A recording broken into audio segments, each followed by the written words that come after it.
Welcome to the Design a Kitchen in 10 Minutes ProKitchen Software tutorial. In this tutorial, I'll demonstrate how easy and efficient it is to use ProKitchen Software to design a kitchen while your customer waits in less than 10 minutes. Let's get started. When you first open ProKitchen, this dialog box will appear if this box below isn't checked. There are two parts to ProKitchen: appearance, how the menus and toolbars are displayed, and dialog style, what the pop-up dialog boxes will look like. Classic is the familiar interface from previous versions of ProKitchen. Standard, or what was formerly introduced as Ribbon, is a more graphical, contemporary interface that is customizable. You can pick and choose from either option until you find what works best for you. For this tutorial, I'll use Standard for both. To begin your design, first navigate to the Catalog panel in the lower left-hand side and select the catalog you want to design in. If the catalog you're looking for isn't displayed in black text in the drop-down list, scroll down to the gray selections and click on the catalog to initialize it. Once the catalog is initialized, it will open and display the catalog tree of contents, and you can begin your design. Create a new design file by clicking on the blue grid icon found in the top toolbar that represents New Design. This will launch the Design Settings dialog box, and you can begin to fill in the information needed for your design project. It's very important to give your design file a name right at the beginning and use underscores instead of spaces. You should get into the practice of only using letters, numbers, and underscores in your design file names. Other characters could potentially cause problems with cloud storage, autosave, and auto backups. Default settings are your standard settings in ProKitchen. Design settings overwrite the default settings for a single design. So anything unique to this design project you will set here in the design settings. If you use the Customer Relationship Management tool in ProKitchen, you can use that to set your customer's contact information for this project. If you don't make any changes in design settings, your default settings will be applied. ProKitchen has more than 500 catalogs and over 1,500 Sherwin-Williams colors, so it's easy for you to impress your clients. For example, if your client has an existing Mohawk hardwood floor, you can select that to make your design more realistic. Under the Textures tab in the Design settings, navigate to the Flooring Texture, select, and then open the Mohawk folder. Hardwood folder subtab, find their existing style, and then click OK. You can even rotate the floor image to set the hardwood direction, either horizontal or vertical, and then also set their sheen setting using the slider below. If your customer brings in a Sherwin-Williams paint swatch for their walls, you can take the color swatch number and enter it in the search field at the top to find its exact match. Select that swatch for the wall covering texture and then click OK. Set any other textures as needed and click OK to save your design settings. Your next step is to set the global style specifications for your cabinets by selecting the global options icon found in the top toolbar. It's important to set your specs first because some of the colors and choices are not available in every cabinet line. In the Global Options View panel, the style settings for your chosen catalog are on the left, and the options available for each setting will be displayed on the right. Start at the top, select the spec from the left, and double-click on an option on the right to select it and place it in the list on the left. If there could be a potential upcharge in price for a selected option, ProKitchen will prompt you to enter it in a little info box. Simply enter your percentage and then click OK. All global settings should be set in the order that they are listed. And even if you're not going to use a certain style setting, select None to complete the global specifications. When you're finished, click the X in the upper right-hand corner of the Global Specifications View panel to temporarily close it. You can always reopen view panels by opening the View and Settings tab at the top and selecting the view panel from the ribbon. Now you can begin to start drawing your design by placing the walls using the tools found under the Draw and Place tab.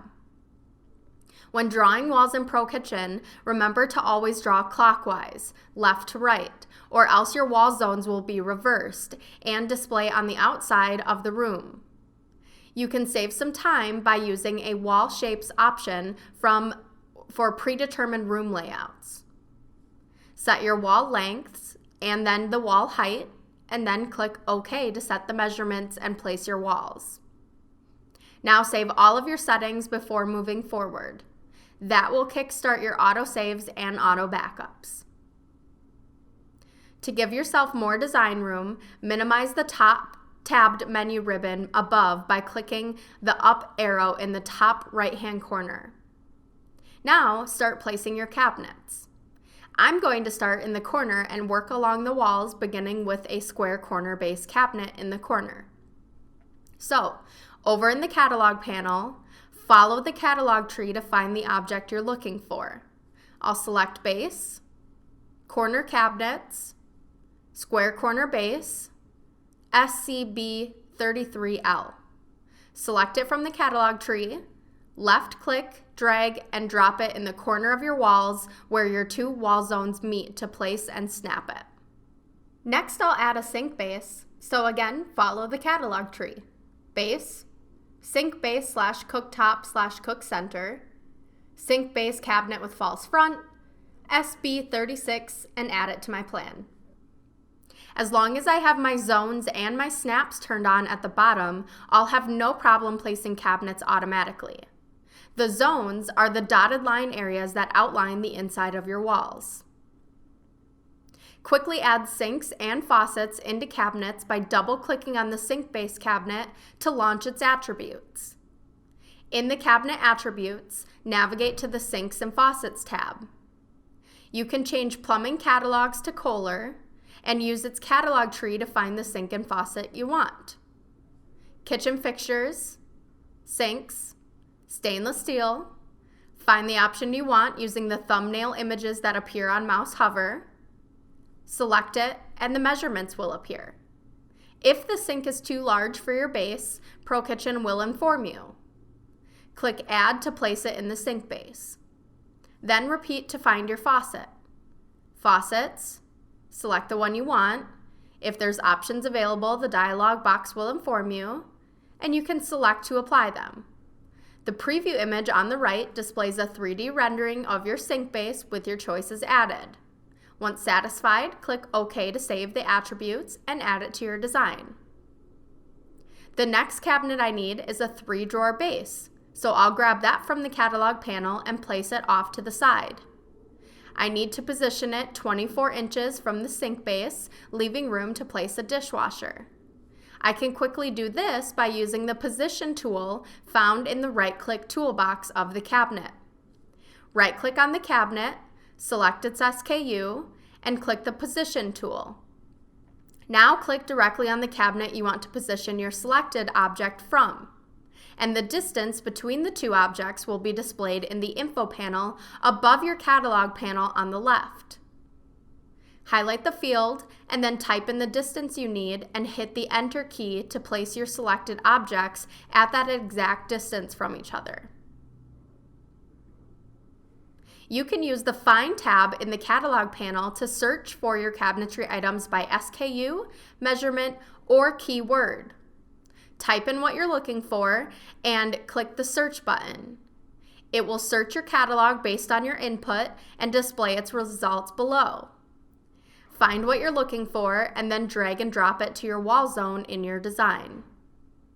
I'll repeat that to add the rest of my base cabinets and refrigerator end panels using the Position tool when needed.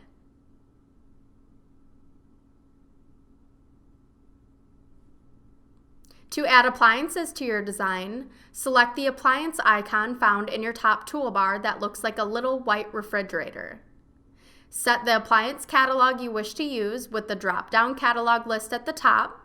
The default is the ProKitchen Appliances catalog. Then follow the appliance catalog tree for your appliances. I need a dishwasher, so I'll select the dishwasher folder and select a dishwasher that suits my design from the bottom, and then click Place to place and position it on my floor plan, just like I do a cabinet. The Appliance Select and Place dialog box will reappear so you can add more appliances. Once you're finished, click the Cancel button to dismiss the appliance dialog box. Now let's add wall cabinets. Again, starting from the corner, I'll go to my catalog tree. Wall cabinets 12-inch deep, 30-inch high, W1830R, and then left-click, drag and drop it in the wall zone to place. Then, from the same folder on my catalog tree, I'll grab a W2730 and a W1230L. Left-click, drag and drop to place. Next, I'll navigate to wall cabinets, 12-inch high, and select a W3012 to go over the range. And then I'll select the W3612 by 24 cabinet from the refrigerator wall cabinets folder to go above the fridge. Elevation views will give you a wall view to place items that are not cabinets. For example, adding microwaves above ranges but underneath wall cabinets. To create an elevation view, click on the wall you want to see in elevation and select the elevation icon from the top toolbar. Once you've created an elevation view, it is there for you to open and view at any time by clicking the elevation view panel found under the View and Settings tab at the top. A new feature in ProKitchen is the ability to undock view panels. I can undock my main elevation panel to view it side by side with my floor plan. Left-click in the blue header area where it says Elevation and drag the view panel out to undock, and then drop it in the highlighted area you want to view it in. ProKitchen will automatically name your created elevation tabs as L1, L2, etc. To rename them, simply right-click on a tab and select Edit L1 and then give it a new name. Now let's click on the appliance icon from the top toolbar again and add a microwave to place the elevation view. Cooking, microwaves, over the range, select a microwave, and click Place to add it to my elevation view. Click Cancel to dismiss the appliance dialog box, and if you need to move the microwave up, simply left-click on it and use the up-down arrow that appears to position the microwave up under the wall cabinet. Switching to the sink wall, I'll add an existing window. Select the window icon from the top toolbar, follow the window catalog tree to find the window you're looking for, select it from the bottom, and before placing it on your wall, you can adjust its dimensions in the info box that appears on the right. I'll change this to be 80 inches wide, and then click Place to add it to your wall in elevation view. Move the window where you need it, either using your mouse or typing in the exact distance on the wall from the left or right in the info panel. Then click Cancel to dismiss the window dialog box. Lastly, add your countertops, backsplashes, and moldings by utilizing the Add All C-Tops tool, Add All Backsplash tool, and Add All Moldings tool found in the top ribbon. Depending on your design, you might need to edit your backsplash, so it covers areas behind appliances and down around windows. To edit backsplashes, simply click to select the backsplash. The outline will turn red once selected, and then right-click and select the edit option from the right-click toolbox. Since I have two backsplashes added on this wall, I'll delete one and then select the other one and right-click to enable its edit mode. In edit mode, the corners will display as points, and I can edit the backsplash's line edges or points by left-clicking on them. Right-click on a backsplash's line edge in edit mode to enable advanced editing tools like the extrude feature to fill in unique niches like the areas below this microwave. When extrude is enabled, the first point represents the extrusion starting point. Place the point where you want to start your extrusion and then left click. Now move your mouse again to set the extrusion area and left click again to lock it into position. Hit the escape key on your keyboard to exit Backsplash edit mode and then make any other Backsplash edits as needed. Finally, click the 3D icon to render your design in 3D HD. Once rendered, adjust your 3D perspective to the position that looks best using the rotate and shift tools accessed by the camera control tool in the top toolbar. To get the best image quality of your design, click the Refine tool. Your design will briefly re-render and enhance with soft shadows and reflections once done. Click the Save tool to save the image to your computer, and you're done. Now you can show your customer an outstanding photo quality image of the design you just created in less than 10 minutes.